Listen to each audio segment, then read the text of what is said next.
La première chose à faire quand on fait du sur-semis de prairie, c'est d'abord de faire le diagnostic de la prairie. Si on constate qu'il n'y a que 30% de trous, on peut partir du principe qu'en changeant rien que les pratiques de l'agriculteur, il peut redensifier sa flore et regagner le potentiel de sa prairie.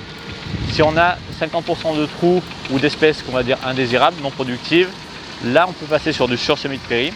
Et si on a une dégradation qui est trop forte, qui est de l'ordre de 70% ou plus, on va carrément refaire complètement la prairie. On parle souvent de 2 dates pour faire du sur-semis, soit début de printemps, soit fin d'été. Fin d'été, on est sur des cycles qui sont moins agressifs de la prairie qui est en place, donc on va les privilégier. On va faire pâturer juste avant ou le broyer pour que le végétal ait du mal un peu à repartir le temps que la graine s'installe. Quand on va mettre une graine dans un sol qui est chaud et humide, elle va germer très rapidement et elle va pouvoir se développer rapidement. Il faut privilégier des outils qui ont des interrants qui sont faibles. C'est-à-dire que plus l'interrant est faible, plus il a de chances de passer dans le trou, ou carrément un semis en pluie. Là, on est sûr de semer dans les trous de la prairie.